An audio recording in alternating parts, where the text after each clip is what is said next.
जय हिंद मेरे प्यारे मित्रों, लेकर आए हैं अपने यूपी बोर्ड एग्जाम 2025 के लिए, जो अभी आपका 8 मार्च को होने वाला है। आपको कहा भी था मैंने कि इसके पहले की वीडियो भी डाली, यदि देखी ना हो तो उनमें से निश्चित मैंने कहा था कि ये क्वेश्चन बनेगा ही बनेगा। और डी और एफ ब्लॉक और उससे संयोजी यौगिक, इनके मैं क्वेश्चन लेकर आया हूँ। इनमें से आपके क्वेश्चन डी और एफ ब्लॉक में से जो भी क्वेश्चन बनाएगी तो वो इन्हीं से बनेंगे। लिख के रख लीजिए, जब देख लेना अगर प्रैक्टिकल रूप में भी। दूसरी बात, इसके बाद एक ऑर्गेनिक केमिस्ट्री, पूरा होल ऑर्गेनिक केमिस्ट्री, कार्बनिक रसायन का पूरा वीडियो बनेगा, एक पूरे का पूरा ऑर्गेनिक केमिस्ट्री का, जो लगभग मैं आपको 90 प्लस नंबर ऑर्गेनिक में देने के लिए तैयार रहेगा। यहाँ पर कुछ क्वेश्चन होंगे, कुछ आईपीएससी होंगे, मैं आपको समझाने का और आपको करने का है। देखिए ध्यान से। पहली बात, संक्रमण तत्व किसे कहते हैं, इसकी 4 विशेषताएं लिखिए। पहला क्वेश्चन हमेशा इसका है कि ट्रांजिशन एलिमेंट्स हम किसे कहते हैं, इसकी क्या क्वालिटीज होती हैं, क्या प्रॉपर्टीज होती हैं, इनकी विशेषताएं भी लिखना है। जैसे कि विशेषताएं क्या होती हैं कि एस और पी ब्लॉक के मध्य उपस्थित होते हैं, परिवर्ती संयुजता दर्शाते हैं, रंगीन यौगिक बनाते हैं, चुंबकीय प्रकृति होती है, इस टाइप की। और ये 2013, 16, 23 और 24 में लगातार आया है आपका। ठीक है, इससे अगर लॉन्ग नहीं बनेगा तो इससे नॉर्मली क्वेश्चन अवश्य बन सकता है इस लाइन से। ठीक है, ये क्वेश्चन ये ध्यान देना आपको। अगले क्वेश्चन आप देख लीजिए, इतने बात के लिखे हैं मैंने। डी ब्लॉक के तत्वों को संक्रमण तत्व क्यों कहते हैं, क्योंकि आप जानते हैं कि डी ब्लॉक के तत्वों को हम संक्रमण तत्व भी कहते हैं। क्यों कहते हैं उसका रीजन भी आपको पता है, क्योंकि इन तत्वों का अंतिम इलेक्ट्रॉन डी उपकोष में प्रवेश करता है, इस कारण ऐसा कहा जाता है। तो इस क्वेश्चन को भी आपको रिपीट करना है, लर्निंग करना है, पढ़ना है। ये भी 14 और 17 में आया है, इसलिए हमारे हिसाब से आप करके रखना। 14 3 17, ठीक, और 17 3 21 नहीं आया, लेकिन अब आ सकता है बता। Cu प्लस जलीय विलयन में स्थायी होता है, मतलब Cu प्लस देखा जाए तो जलीय विलयन में स्टेबल माना जाता है। ऐसा क्यों होता है, ये एनसीईआरटी का क्वेश्चन है, अनिवार्य है। ये मैं नहीं कहता हूँ कि ये वाला क्वेश्चन आएगा, लेकिन इस मतलब तीसरे नंबर के इस क्वेश्चन से कोई भी क्वेश्चन आ सकता है, इसलिए मैंने ये लिया गया। ठीक है, ऐसा कोई क्वेश्चन हो सकता है, ये क्वेश्चन आपको पढ़ना है। अब ऐसा करना कैसे है कि कार Cu प्लस का आप इलेक्ट्रॉनिक कॉन्फ़िगरेशन करोगे, इलेक्ट्रॉनिक विन्यास करने की वजह से इसकी लास्ट कक्षा में कितना आएगा, 3D 10 आएगा, 10 आएगा। देखो यहाँ आर्गन हो गया आपको 18, 4s1 होगा इसका, और 3D 10 होगा, तो 1 का मतलब 0, इधर 0 हो जाएगा। Cu प्लस का ऑक्सीडेशन, तो D10 का मतलब क्या होगा, अब एक ही सबके सब इलेक्ट्रॉन क्या होंगे, स्थायी हो गए। अगर जब स्थायी है तो इसलिए नहीं होगा इसका, मतलब इलेक्ट्रॉनिक विन्यास करके आपको करना है इस क्वेश्चन को। अगला क्वेश्चन है संक्रमण तत्वों की चुंबकीय प्रकृति और रंगीन यौगिक। ये 2 क्वेश्चन के बारे में अच्छी जानना है, देख लीजिए आप। 17 18 23 24 में नहीं आया, और 17 18, तो इस प्रकार क्वेश्चन ध्यान देना। इसी प्रकार एक पॉइंट होता है इसका धात्विक प्रकृति। धात्विक प्रकृति होती क्या है, इस क्वेश्चन को भी आपको करना। ठीक है, अगला क्वेश्चन क्या कहता है, 5वां देख लीजिए आप, 5वां और 6वां भी। अंतर संवरण तत्व क्या है, इनर ट्रांजिशन एलिमेंट, जिसे हम एफ ब्लॉक के तत्व कहते हैं, अंतर संवरण तत्व, और इसका इलेक्ट्रॉनिक विन्यास का सूत्र भी लगना है। ये वाला क्वेश्चन भी आपको लर्न करना है, 14 और 24 का आया हुआ क्वेश्चन है। ये वाला क्वेश्चन मैंने देखो यहाँ लिखा है, वेरी इंपॉर्टेंट। लेंथेनाइड तत्वों का संकोचन क्या है, लेंथेनाइड संकोचन होता क्या है, लेंथ संकोचन क्या है। ये 18 और 24 में आया, लेकिन इस वर्ष हमें ज़्यादा इंपॉर्टेंट लगता है, इसलिए हमने यहाँ लिखा है, फिर आप अपने स्तर समझ लेना। एक क्वेश्चन है आपको पढ़ना है, पाइरोलूसाइड से KMnO4 का निर्माण, मतलब पाइरोलूसाइड क्या है आपका, एक मैग्नीज का अयस्क है, और मैग्नीज का अयस्क क्या है, MnO2। इस MnO2 से KMnO4 का निर्माण करना है, 2 स्टेप में होता है। सबसे पहले MnO2 K2MnO4 में बदलता है, और K2MnO4 MnO4 में बदलता है। इस प्रकार इस 7वां नंबर क्वेश्चन, ये जो क्वेश्चन है सभी के सभी ऊपर से नीचे तक, ये 7 क्वेश्चन जो है, इस 7 क्वेश्चन आपके केवल DF ब्लॉक के हैं। आपके 7 क्वेश्चन जो है जी आपके किसके हैं, डी और एफ ब्लॉक के हैं। अब डी एफ वीडियो छोटी होगी क्योंकि मैं सिलेक्टेड चीज लेकर आया हूँ जिससे आपको समय ना हो, आप 5 मिनट में 10 मिनट के अंदर वीडियो देखकर अपने क्वेश्चन लर्न कर सकें।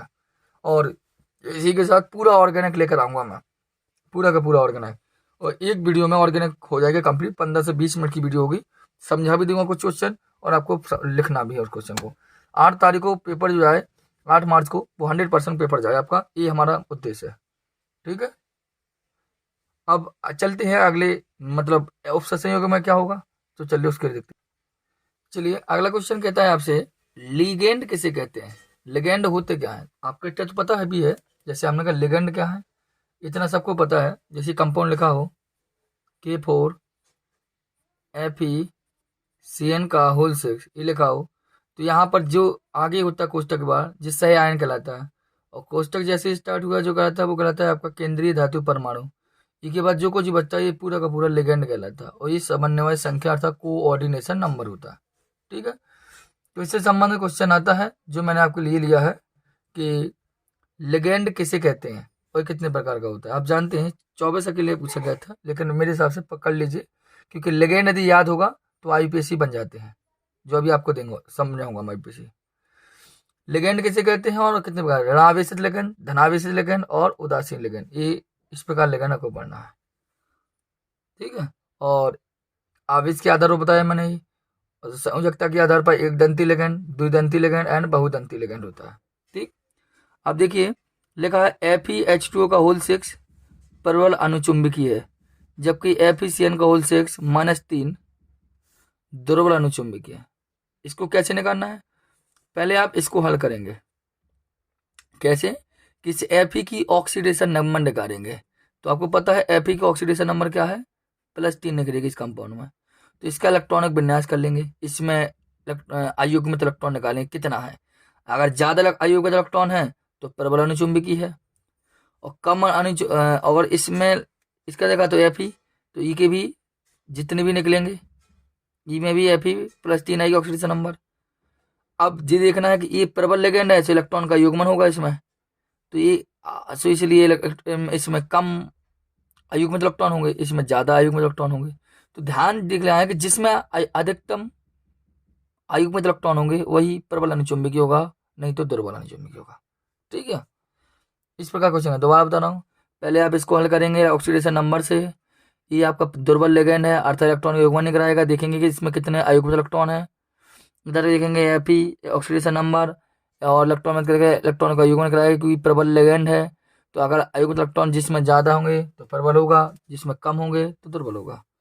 अगला क्वेश्चन क्या है, ऐसे अगला क्वेश्चन है कि NiCl का होल 4-2। मैं ये नहीं कहता हूँ ये वाला क्वेश्चन या ये वाला क्वेश्चन आएगा, सेम कंपाउंड होगा आपका, लेकिन मैं इतना जरूर कहता हूं कि इस प्रकार का ये क्वेश्चन निश्चित आएगा, आपको 100% मान के रख लीजिए मेरा।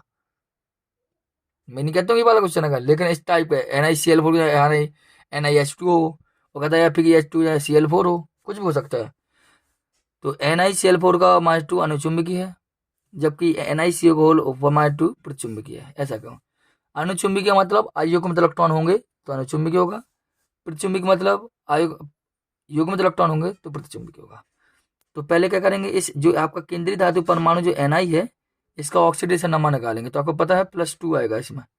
तो इलेक्ट्रॉन विन्यास करेंगे, इलेक्ट्रॉन विन्यास करने के बाद देखेंगे अयुग्मित इलेक्ट्रॉन है तो अनुचुंबकीय, और अयुग्मित इलेक्ट्रॉन नहीं है तो अचुंबकीय। ठीक, ध्यान देना, इस प्रकार करने पड़ते हैं। इस क्वेश्चन में ध्यान देना। अगला क्वेश्चन है वर्नर सिद्धांत, कि वर्नर सिद्धांत क्या है, इसे अल्फ्रेड वर्नर ने दिया था, और आपको पता है प्राथमिक संयोजकताएं और द्वितीय संयोजकताओं के बारे में बताया गया था। प्राथमिक संयोजकता उन्होंने बताया था कि ऑक्सीजन संख्या होती है, द्वितीय संयोजकता उसकी समन्वय संख्या होती है। इस प्रकार का सिद्धांत होता है, इसको भी आपको पढ़ना। 23 और 24 में लगातार आया है, इसलिए एक बार थोड़ा सा देख लेना, आया तो ठीक, नहीं आया तो ठीक है। अब देखिए कुछ क्वेश्चन और है, ले लीजिए। यहाँ तक 8 तक क्वेश्चन आपके इसके खत्म हो गए ना, 15 मिनट तक वीडियो रहेगी कोडी। स्पेक्ट्रमी रासायनिक श्रेणी क्या है, देखो स्पेक्ट्र एक आपने पढ़ी थी विद्युत रासायनिक श्रेणी, इससे पहले हमने दी थी। और स्पेक्ट्रम में रासायनिक श्रेणी जो है ये लिगेंड की रासायनिक श्रेणी है, लिगेंड की क्रियाशीलता के आधार पर है ये पढ़ना है आपको। क्रिस्टलीय क्षेत्र विपाटन ऊर्जा क्या है, जैसे DD विपाटन होता है, विपाटन उसको आपको पढ़ के रखना है। ठीक है, एटॉमिक इफेक्टिव नंबर मतलब प्रभावी परमाणु क्रमांक क्या है, EAN क्या होता है, इसको आपको पढ़ना है। और लास्ट क्वेश्चन है समन्वय संख्या, जिसे हम उप समन्वय संख्या कहते हैं। ये आपके लिए इंपोर्टेंट रहेगा, इस क्वेश्चन को अच्छे से पढ़ना। ठीक है, इतने क्वेश्चन करना है इस लेसन के, या इसके पहले DF ब्लॉक के बताए उतने क्वेश्चन होगा। इसके पश्चात आपको कोई समस्या नहीं होगी। यहाँ हेडिंग डली है IPSC। अब मैं कुछ IPSC आपको सिखाई दे रहा हूँ जो बहुत ज़्यादा आए हुए हैं, वो आई हुई IPSC ही लिए हैं हमने, तो मैं इनको बना के ही दिखाऊंगा। मैं इनको आपको बनाकर ही दिखाऊंगा। पहले सोचा था कि आपको दे दूं, 5 मिनट का खेल होगा, समझ लीजिए। जिससे आपको बनाकर दिखाऊंगा तो आपको कुछ समझ में आएगा। आइए बना के समझो। देखो कोष्टक के इधर तो कुछ है नहीं है, और नहीं है तो कोई दिक्कत नहीं है, अंदर बढ़ जाइए। अंदर क्या है, NI। तो सबसे जब कोष्टक के अंदर का IPSC बनाते हैं, सबसे पहले किसको उठाते हैं, लिगेंड को। 6 है तो लिख दो हेक्सा, पहले दो हेक्सा, 6 का मतलब हेक्सा। और क्या NH3 मतलब एमीन, हेक्सा एमीन, तो हेक्सा एमीन हो गया। तो हेक्सा एमीन और NI है तो क्या है, निकल। और निकल जो कि केंद्रीय धातु परमाणु लोग हो उसकी ऑक्सीजन संख्या लिख दीजिए। तो NI की कितने करना है, 2 न करनी है। अच्छा निकाल कर देख लीजिए आप। और Cl है तो लिख दीजिए क्लोराइड। पीछे चाहे 2 क्लोरीन हो चाहे 4 क्लोरीन हो, उससे मतलब नहीं है, क्लोराइड को क्लोराइड लिखेंगे, ये बनेगा इस प्रकार। इधर बना के दिखाई दे तो देखो इसकी ना इधर कुछ है ना इधर कुछ है, सीधे आइए लिगेंड पकड़िए। लिगेंड जी है आपका, तो हेक्सा 6 ठिया है तो हेक्सा। H2 को बोलते हैं क्या, एक्वा, हेक्सा एक्वा, एक्वा। अब क्या है, अब Mn है लेकिन कंपाउंड कैसा है, पॉजिटिव है, तो मैग्नेट हो जाएगा इसका, 8 लग जाता है। और ऑक्सीडेशन नंबर कितने होगी, 2। और इस पर चढ़ा क्या है, आयन चढ़े हैं तो पीछे लिख दो आयन। अगर नहीं चढ़ा होता तो कुछ ना लिखते। तो हेक्सा में हेक्सा एक्वा, और मैग्नीज हम मैग्नेट किया क्योंकि इस पर ये लगे आपका कंपाउंड क्या था, पॉजिटिव था, तो hexa aqua magnet second ion. ठीक है, आइए इसको देख लीजिए, ये भी है आपके लिए, इसका नाम है। तो यहाँ पर एक लेगेंड ए है, एक लेगेंड आपकी ए है, तो 2 ठे है। पहले तो एक होता है एमीन, ये होता है एक्वा, तो पहले ए आएगा आपका।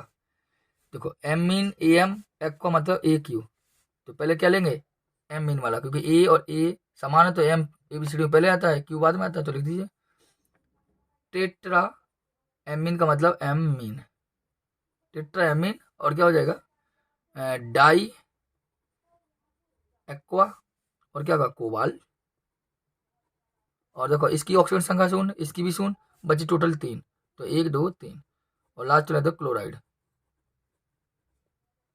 ये बन गया। ठीक है, इसको देखें तो आप खुद देख लीजिए इसके लिए क्या होगा। K3 है तो लिख दीजिए पोटेशियम, मैं हिंदी में लिख रहा हूँ कोई बच्चे को प्रॉब्लम ना हो, पोटेशियम। ठीक है, अब अंदर आ जाइए, 3 ठिया है तो ट्राई ऑक्जेलेटो, क्योंकि ऑक्सेलेटो वो इसलिए लगाया क्योंकि ये ऑक्जेलिक अम्ल का, ऑक्जेलिक अम्ल है तो नेगेटिव होता है लेकिन, तो ओ लगा देता है ऑक्जेलेटो। Fe को मतलब क्या हो जाएगा, फेरेट।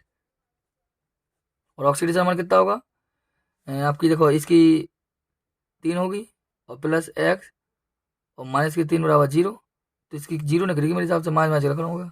हाँ 0 होगी ऑक्सीडेशन नंबर। देखो 3 निकलेगी इसकी, इसकी एक्स होगी, और 1 सीट होगी, 3 दूनी 6, नहीं ये थर्ड निकलेगी। ठीक है, आइए अब क्या होगा, इधर देखो के का है तो पोटेशियम, ठीक।